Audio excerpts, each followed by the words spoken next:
Hello, everybody. Welcome in to get to know your campus for Metro campuses. That is Halifax and Dartmouth, which is Akerley, Ivany, and IT campuses. My name's Kaylee. We'll get into the introductions in a second. But first, we would like to say Jalasi, welcome. NSCC is located in Mi'kma'ki, which is the unceded and traditional territory of the Mi'kmaq people of Turtle Island, Canada. Our relationship is based on a series of peace and friendship treaties between the Mi'kmaq Nation and the Crown, dating back to 1725. In Nova Scotia, we are all treaty people, and we recognize that we are impacted by these treaties to this day. When we come together for these presentations, we're reminded to be guided by a sense of welcome, stewardship, and connection to the land. You have all joined this webinar muted. You will not be unmuted at any time. If you do have a question, please use the question box feature. All of those questions will be answered at the end of this webinar. If your question is not answered during the webinar, we will respond within 48 business hours. It may be a little bit longer for this webinar specifically due to some other commitments. And today's webinar is being recorded and will be available online at nscc.ca/getstarted. We are going to cover who I am and who the other presenters are. A little bit about community geography. What's the geography of those metro campuses? What resources in the community are available to you? And what does NSCC have for resources? And then we'll be taking questions. At this point in the presentation, we're going to talk about the presenters. So who am I? My name is Kaylee. I am the coordinator of housing and transition supports for the college. My role is to put together information and resources for students, meet with students about housing and transitioning to college, and provide information and support. We also have Mike with us, who is the international advisor for one of the HRM campuses. Hi, everybody. Thank you so much for having me. My name is Mike. I am a student services advisor, and I am the international student supports person at Ivany campus, and I also work with students attending our aviation institute as well. I'm excited to be here, excited to help out. Thanks a lot for having me. Thank you, Mike. So, community geography. For those coming from really urban centers, you might find Halifax not as urban as you're used to. And for those coming from rural areas, you might find Halifax like a booming metropolis. Halifax, or the Halifax Regional Municipality, is what I mean by Halifax, consists of Halifax, Dartmouth, and surrounding communities. Sorry about that, folks. In the HRM, Halifax Regional Municipality, we have Ivany campus, Akerley campus, the Institute of Technology campus, and as Mike mentioned, the Aviation Institute. If you go to any 4 of these campuses, you will be living in the Halifax Regional Municipality. So what does Halifax Regional Municipality look like? Unfortunately for today, these videos will not be playing with sound.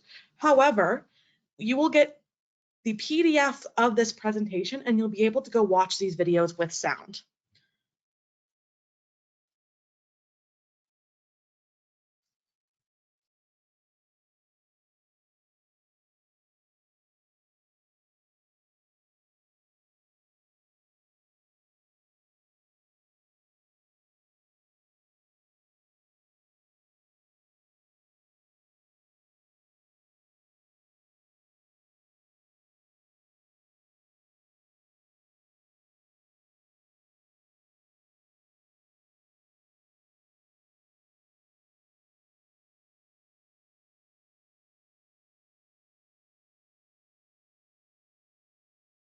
In that video, you saw the Halifax Library, Halifax Public Gardens on the Halifax side of the HRM.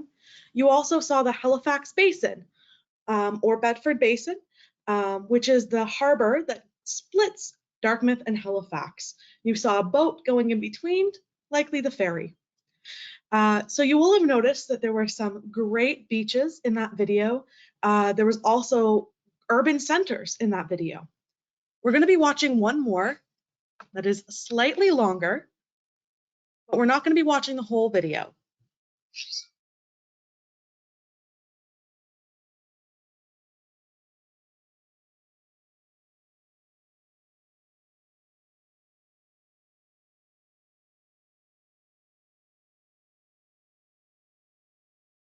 So this is Lawrencetown, which is just a drive away from the urban center.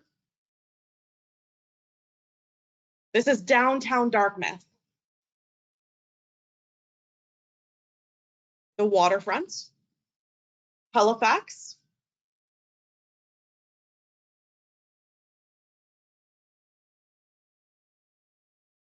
again, Lawrencetown Beach,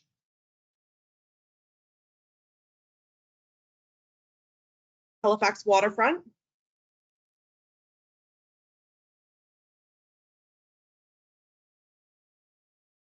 Citadel Hill, some shops, public library,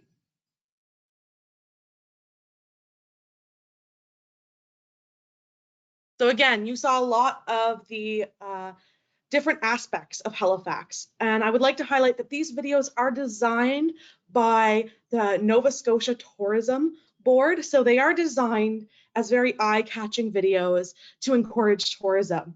The reason we choose to show you these videos is because it shows you the geography of Halifax.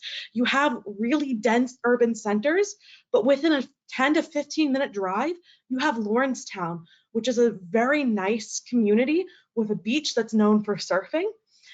So Halifax is quite urban, but within 10 to 15 minutes, you can get into some areas that feel a little bit more rural.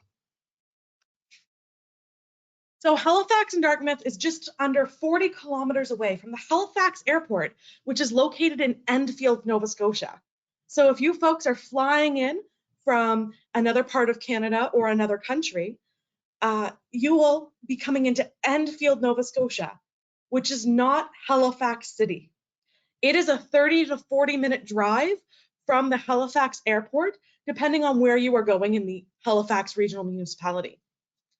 And it's important to know that the population of the Halifax Regional Municipality, which is the entire highlighted yellow box on that map, is 432,000. For some of you, that's going to be a really big number. But for others, maybe you live in a city with a population that's larger than that. You also should know that almost half of Nova Scotia's entire population lives within that highlighted yellow zone.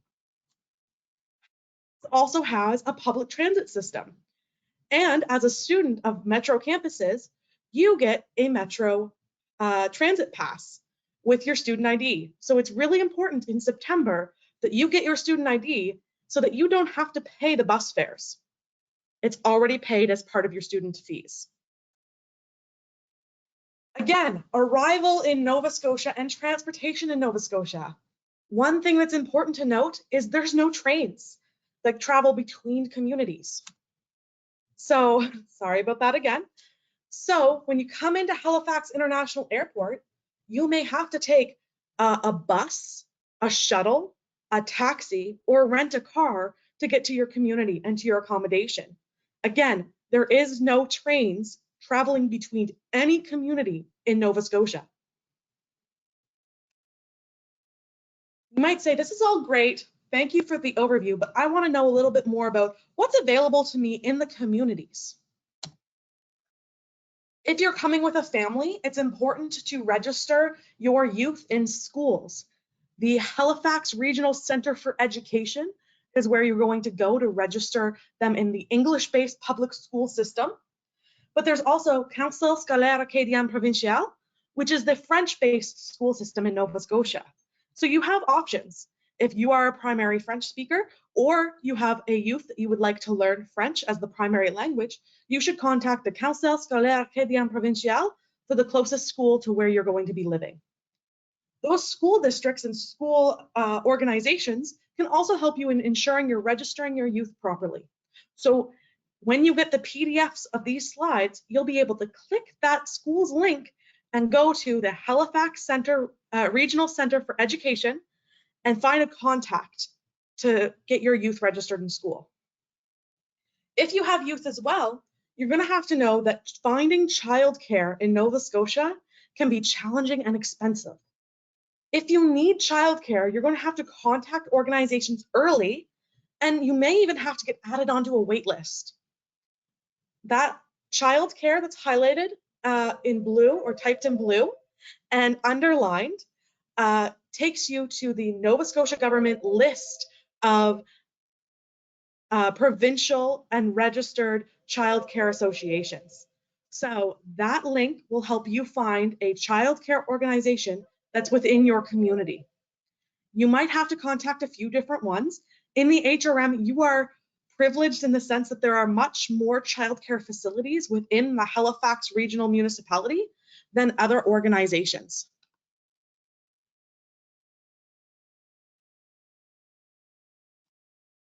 We also have family resource centers.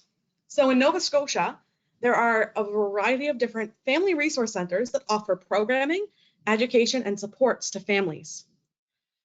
In Nova Scotia, you can contact the Nova Scotia Department of Community Services to figure out which family resource center is most appropriate for you. And again, that link will take you there. Finally, health resources. In Halifax, it's a little different than some of our rural communities where there are community clinics located throughout the area that you can get to by bus. You can use the Nova Scotia Health Authority's website to find the clinic that's closest to you or the one that works best for your needs. There is a hospital located in both Dartmouth and Halifax. The reason this is on this slide is in our rural communities that are non-metro campuses, there isn't a hospital in every area. So in Halifax, there is a hospital on both the Halifax side of the harbor and the Dartmouth side of the harbor.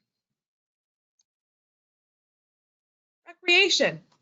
You might be wondering how to get involved in your community. Well, each town and municipality has their own community resources to help you get involved and to give you recreation opportunities. You should engage with your community to see what's available for you. And all of both Dartmouth and Halifax is listed on Halifax Regional Municipality's website on their parks and recreation, their facilities, and their programs and activities. But if you're interested in figuring out how to navigate recreation and community resources, we have a Connecting Community webinar on June 28th at 6 p.m.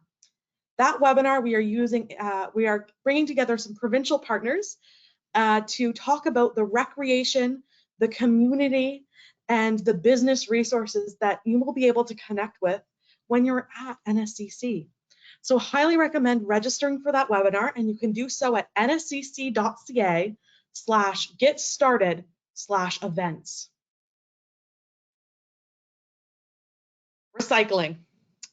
I'm from Canada and I'm from Nova Scotia, and I spent some time traveling outside of Nova Scotia, and when I came back, recycling overwhelmed me.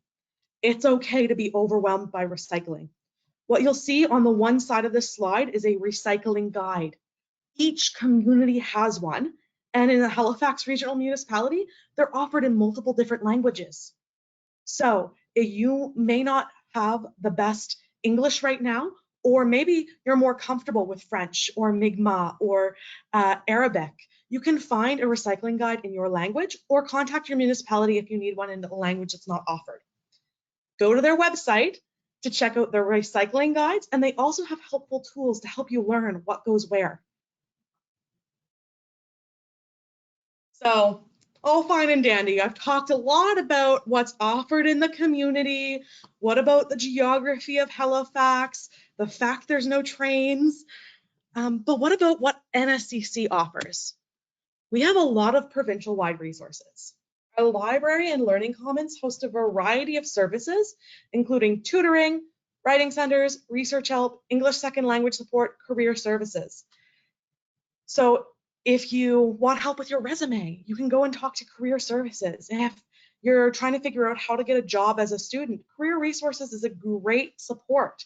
Maybe you want some help writing an essay. I know the Writing Center helped me tremendously when I was going through my studies. And we also have English second language support. So if you're struggling in the classroom related to your English skills, English second language support is a great tool for you. Again, you'll get a copy of this presentation and you'll have the links so you can go straight to what you need. We also host a variety of mental wellness supports. Transitioning to college can be overwhelming and stressful. We offer personal and career counselors. We have a variety of online resources, including Good to Talk, but we also offer community resources and support in connecting to those community resources. So when you come to NSCC, if you start to feel overwhelmed, especially by the transition, you can go to Wellness and Counseling Services for Students. On this PowerPoint, you have the link, and you can connect to the appropriate counselor or service for you.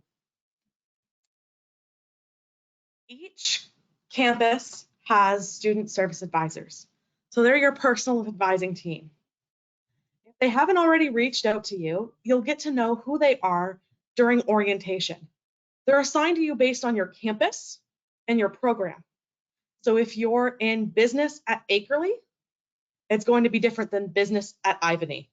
And those are just example programs. Those may not be offered at those campuses. In addition, culturally specific supports are available to you. And if they're not located on your specific campus in person, they're available via Microsoft Teams, which is something that is used quite heavily at NSCC.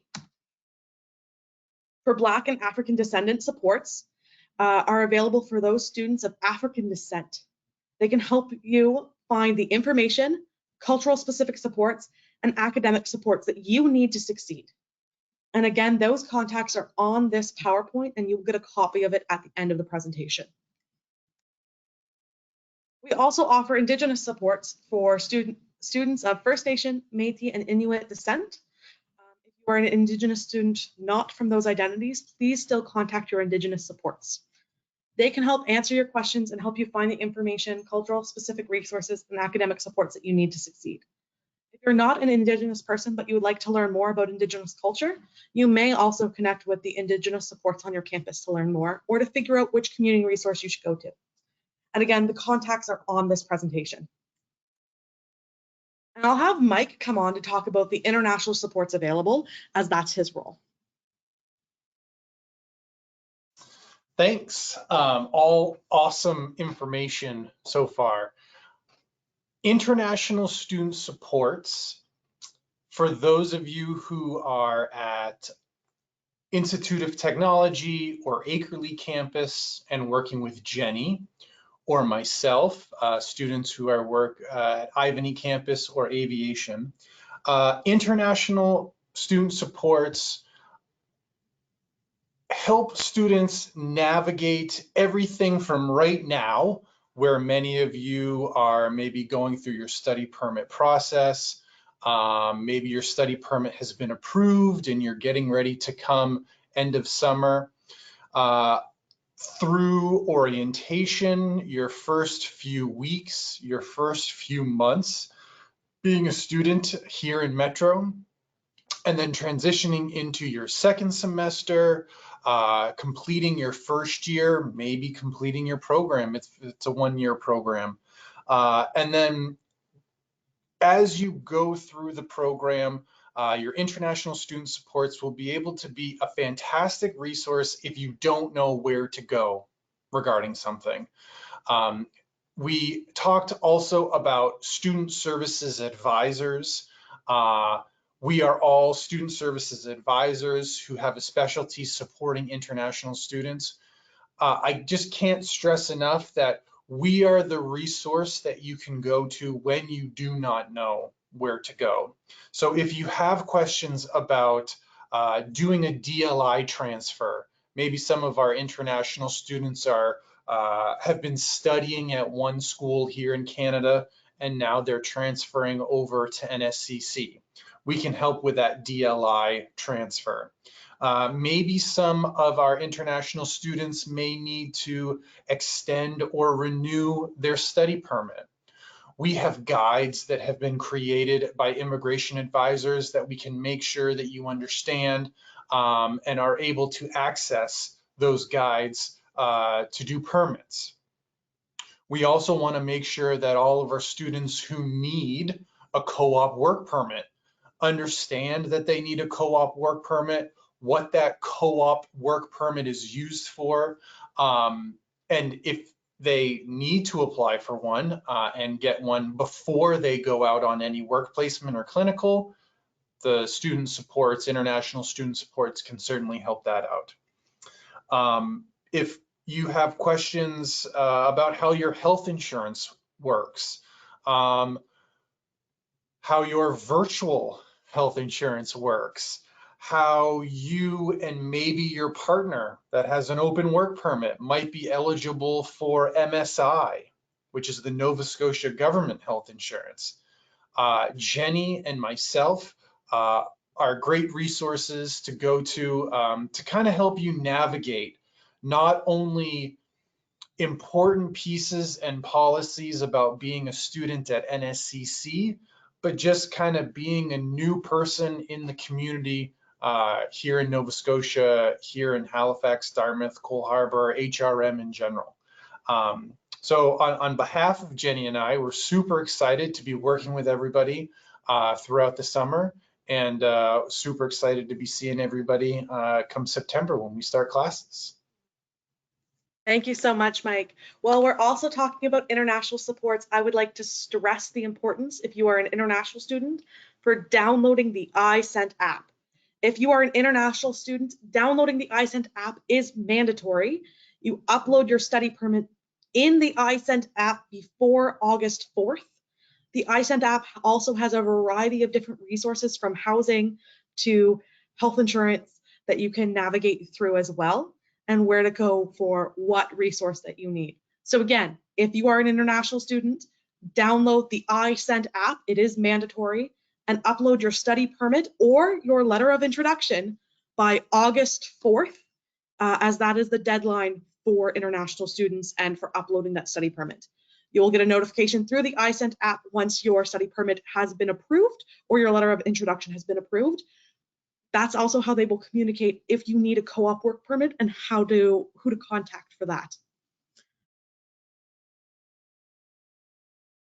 Finally, accessibility services. So if you have a diagnosed disability, whether it be a learning disability, a chronic health concern, physical or mental health, contact your academic accessibility services early. This is to help you transition into college smoothly. Even if you don't think you need those supports during your college term, set up those supports before you attend NSCC. That way you can smoothly transition, and if you need the supports, start them as soon as possible. They are here to help remove barriers to learning and help you succeed. So please, there's a link there for accessibility supports. Go to accessibility support, submit the documentation needed, and contact them early prior to arrival in September or as soon as you arrive in September. Don't wait till mid-semester to get the accommodations that you need to succeed. So at this point, we will be taking questions. So if you do have a question, please submit it through the question box. We will answer as many questions as we can prior to ending the webinar. I have the question box up right now. Waiting to see if there's any questions that come in.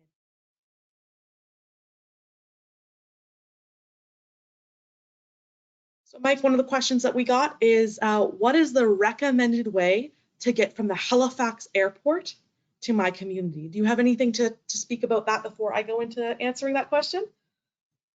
Well, if you have housing set up or if you have temporary accommodations already set up, the majority of students coming from the Halifax airport may be taking a taxi from Halifax to, or I'm sorry, from the airport to like Halifax or Dartmouth or one of the communities around. That can run $50, $60, $70 to take that one-way taxi trip. I'd probably say that's the most common. If you're really doing your research and if you're really being frugal and saving a little bit of money, there is a bus that runs from the airport to Halifax, Dartmouth area, connecting it to the metro transit system. But just be cautious of times when those buses are available. And there will be people at the airport helping direct and giving information on the easiest and the best ways to get from the airport to your accommodations. I'd like to just echo what Mike said about the timing.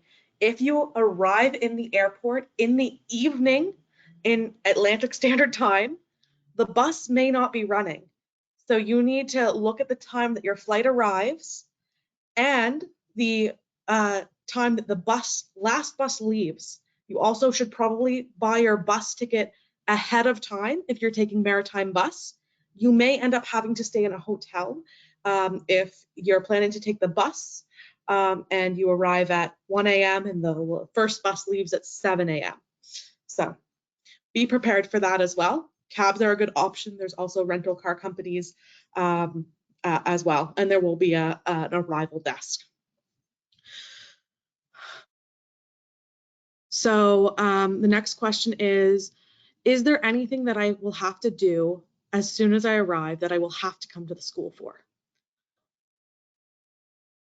So I'm just going to speak to that first. There will be a student orientation. There's an international student orientation and an entire body student orientation that includes the international students as well.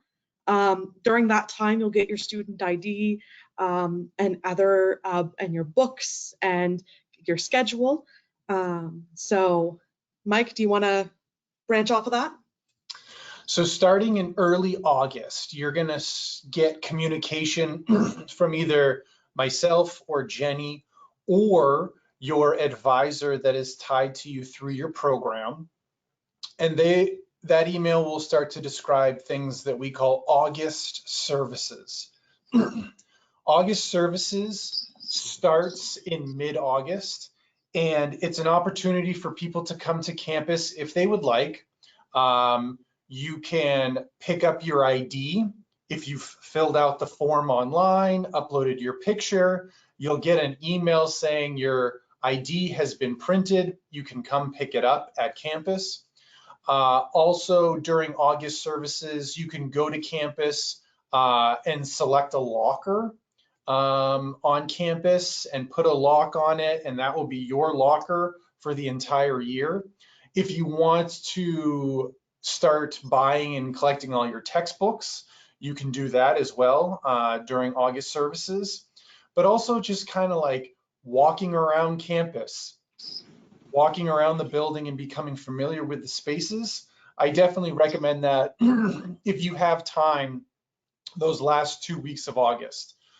Jenny and I will also do our best to have some on-campus orientation events before the start of class to invite all the international students on campus, meet some of the faculty members, meet some of the other student services team members that we've talked about, like library people and personal counselors and student accessibility specialists. Again, just so that you kind of feel a little bit more at home and your first day on campus isn't necessarily the overall big orientation day, but definitely feel free to come check out campus, meet myself, meet Jenny, leading up to that first big orientation day. Thank you, Mike. The next question is there any leeway or an opportunity for relaxation for the August 4th study permit deadline if we're still waiting for that study permit from the embassy? So one thing I'll say about that is the August 4th deadline is implemented through the admissions department. So Jenny and myself, we work at the campus locations and we work with students attending each one of our locations. However, the August 4th deadline and being able to upload either a letter of introduction from IRCC saying that your study permit has been approved, or your actual study permit by August 4th. If you have questions regarding that, you'll have to communicate with admissions. They are the ones that own that policy. The issue is that the program that you have said that you are going to attend might have a wait list. And there might be people waiting for that seat to start this September. So admissions really wants to know who's still planning on coming and who might not be coming because they cannot get a study permit approved. So again, if you have questions about that August 4th deadline, please work with admissions. The reason why we had a deadline of April 1st for everybody to submit all of their applications was so that everyone would have an opportunity to receive their acceptance letter, apply for their study permit with plenty of time to get notification if it was approved or denied by August 4th. So yeah, that's my answer for our August 4th deadline. Thank you so much, Mike. The next question we have is that they are a architectural drafting program student and they have a MacBook. Is there a different computer that they should be looking at, or is that a question that they should be directing to the faculty itself? Awesome question, especially when it comes to technology. There are some programs with some courses that are going to be using some software that aren't fantastic going back and forth between Macs and PCs. Now, the person that you're going to want to talk to or connect with over the summer is probably going to be the advisor who's connected to that program. So what I would recommend anybody doing is, if you haven't been connected to your advisor through your program, send me a quick email, send Jenny a quick email, let us know what program you are in, and we can introduce you to the advisor who works with you through that program. And that advisor is going to have the best information on our technology requirements. I will also say that both Akerley and IT and Ivany and aviation, there are computer labs on campus. So in most situations, if you're able to be on campus and utilize the technology and the services, in most situations, everybody should be fine moving back and forth between a Mac and a PC. And finally, also, if you go to the program fees page, all you got to do is just go to our website and search program fees, and then select your program, and then you'll be able to scroll down and it will give you an idea of a technology requirement. So for example, if you're in a graphic design or a photography or a screen arts program, it might recommend that you're using an Apple product. If you're in a business program, possibly some of our building systems technologies programs, they might recommend a PC. But you'll be able to see on that page what type of computer they recommend. And the last thing is, you can certainly ask those questions on orientation day. Your faculty members won't expect you to come with the exact computer that you need on day one. They will probably expect you to have that piece of equipment within the first couple weeks. But if you aren't able to get those firm answers over the summer, orientation day, or connecting even at the end of August through email with your advisor and your faculty, they'll be able to get you a firm answer on the technology requirements that you'll need. Thanks, Mike. The next question is, do I have to land at Toronto first to collect a study permit?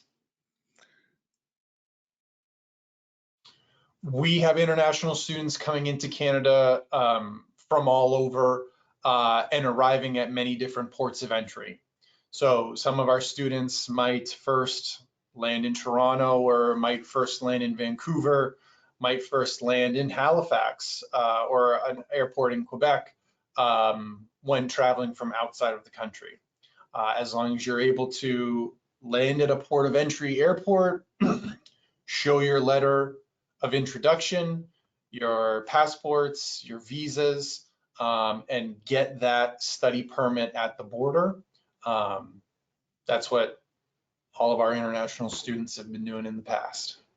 And a follow-up to that question, just because it's related, is can we please clarify what we mean by study permit? They've received a student visa, but they believe the study permit's issued at the border. What alternative? So I'll start by saying the letter of introduction or your student visa that shows the dates of study approved does qualify. If there's any issues, they'll contact you through the iSend app to re-upload and detail what the issue is. But your letter of introduction, which states that your study permit will be approved, or your study visa should qualify. Mike? Yeah, that's kind of a big thing when we work with our international students, making sure we know the right terms for the right documents that we're talking about. A study permit allows you to study in Canada. The visa allows you to enter Canada. And like we mentioned, your letter of introduction shows that your study permit has been approved, and that's what you show at the border to be given the study permit. And many of you, or all of you, will either have an electronic travel visa or a visa in your passport, and that is what allows you to actually come into Canada. The study permit doesn't allow you to come into Canada. The study permit allows you to study in Canada. So just a good kind of follow-up to make sure that everybody's kind of doing their research on what the documents are called and what they actually do once you get here. Okay, just a few more questions. Do we have a rough estimate of when we receive class schedules? So that again is in August, I believe, Mike? August 16th. Perfect, thank you. And I'll add to that, you do not need to worry about signing up for courses. We do all of that automatically. So literally on August 16th, you should be able to go into My NSCC. You should be able to look at your schedule. What I recommend is look at the weekly view. You're gonna forward it to that first week in September, the second week in September, the third week in September, and you will see your full schedule. What courses you are taking each day of the week, what time they are, what room they are in, that entire schedule. We don't have access to it. We do not know it until August 16th, just like everybody else. So what can I do if I arrive at the end of August? If you have your housing, you can set up your housing, get to know your community, and prepare for your studies. You can also explore, but if you arrive before, you should be arriving before the first day of classes. You should be arriving before the first day of classes. It's very hard to catch up, and so make sure you're planning for that. If you arrive too late, you may not be able to catch up to your classes, and it will put you in a situation you won't be academically successful. But come at the end of August, get to know your community. If you have housing, secure housing before you arrive is our recommendation as well. So then the next question is, when arriving to port of entry for the first time, do we fly directly to Canada from our home country, or is it okay to grab a connecting flight through the USA? Mike, do you want to answer that one? You look thoughtfully in the air. No, I do not want to answer that one because it is going to depend on your country of origin, the visa requirements for the United States. You should definitely be doing your research on what you need traveling through different countries. And in many situations, your airlines will also ask for certain documentation if a flight is going through certain countries.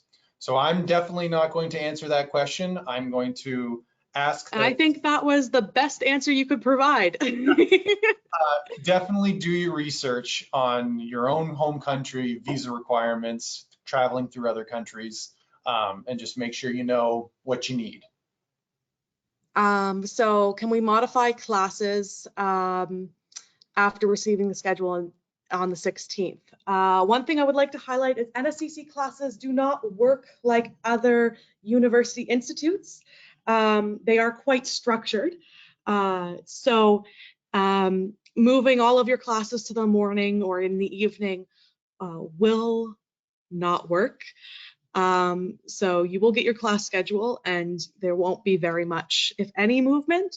If you have credits that you would like to transfer, you need to talk to your student advisor about that process, and that could modify your schedule, but otherwise there is little to no modification. Mike, do you want to elaborate, or is that great? Yeah, one thing that a lot of people don't realize is that when they come into a program, you are going to be in the same class, in the same classroom with the same people throughout your entire program. So we put people into cohorts. So most programs only accept about 30 students. And those 30 students are all put into the exact same 5, 6, or 7 courses that are offered in that program. And you all travel to all of those same courses throughout the fall semester. Even programs that take multiple cohorts, business administration, for example, we might accept 4, 5, 6, 7 different cohorts, but we all put them into a group of 30, and all of those students stay with the same 30 throughout their 6 courses. So like Kaylee said, once you are handed your schedule, there are no other courses that are offered at different times or different locations or different days of the week that you could get into. If you say, for example, if you're in environmental engineering technology and you've got a calculus course, or I should say you have a math course or you have a physics course, that physics course is designed for the environmental engineering technology students. So all 30 of those students are put in there, and there isn't some other physics course that you can put yourself into or take. So yeah, not pretty much no moving around. You'll get your schedule on the 16th, and that will be your schedule from September till the end of December. Another question we have is approximately how many hours will be required of school per weekday?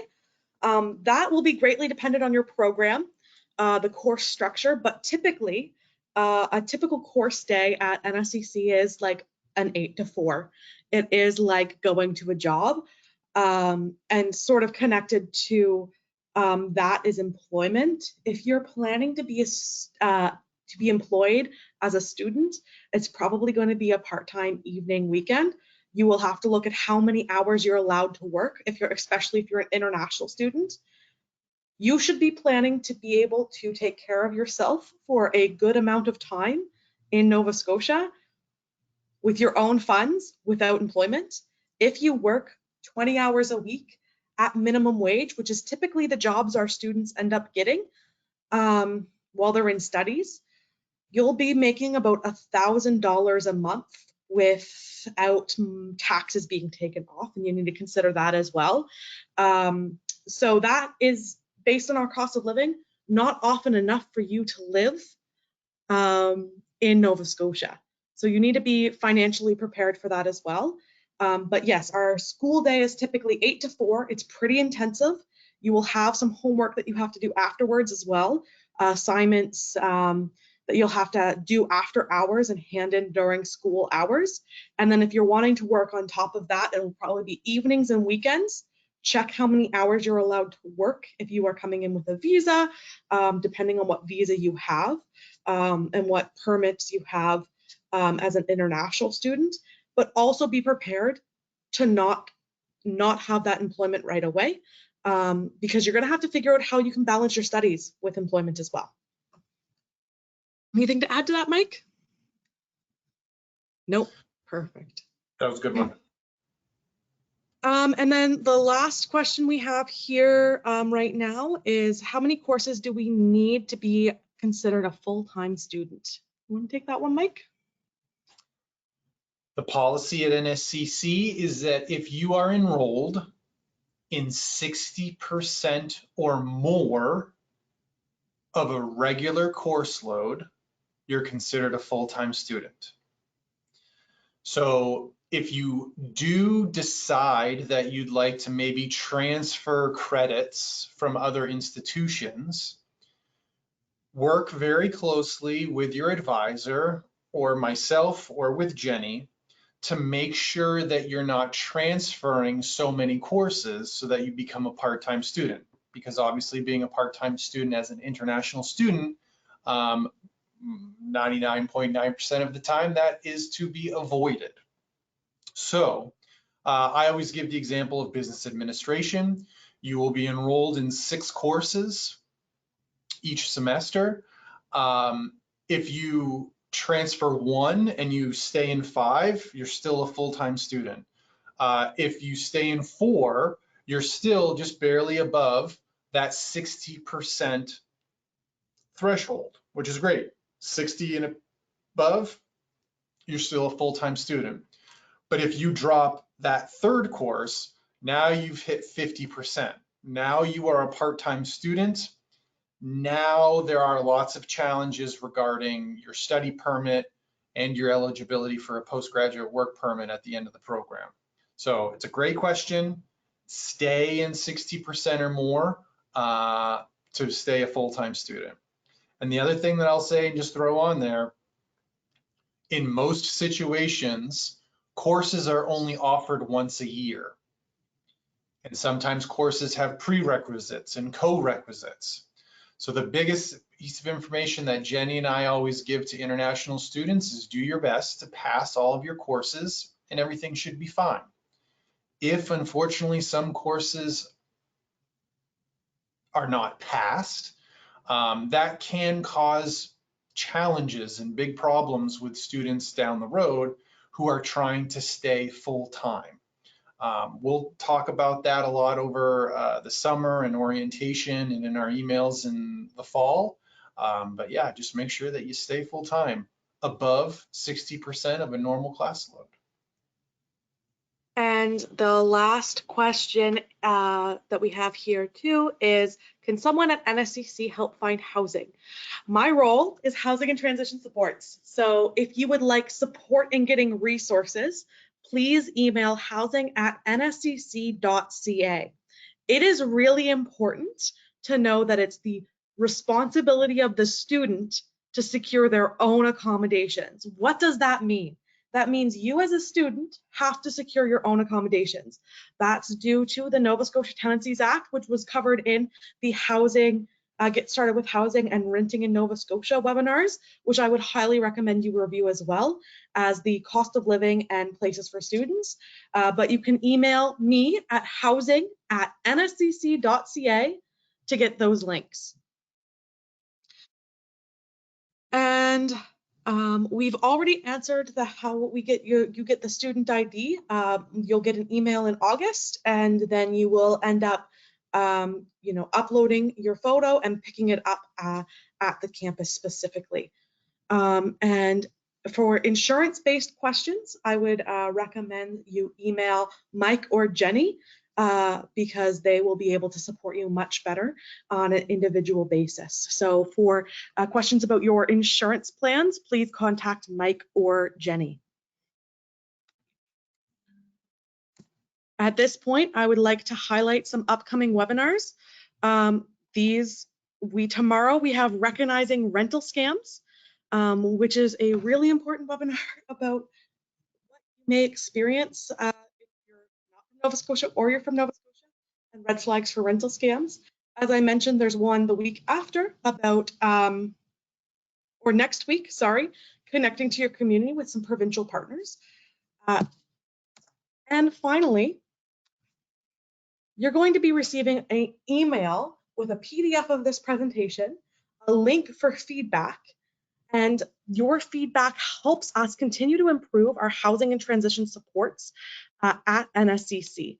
So we would greatly appreciate you completing that survey. At this time, we are concluding our webinar. So I would like to thank you all for attending. If you have any further questions that have not been asked or have not been answered, please email housing@nscc.ca, or if it's specific to insurance or your academics, email Mike or Jenny if you're an international student, or if you are not an international student, you can contact housing@nscc.ca and I'll connect you with the right person. Thank you all for attending, and at this point I will be muting my mic, turning off my camera, and ending the webinar.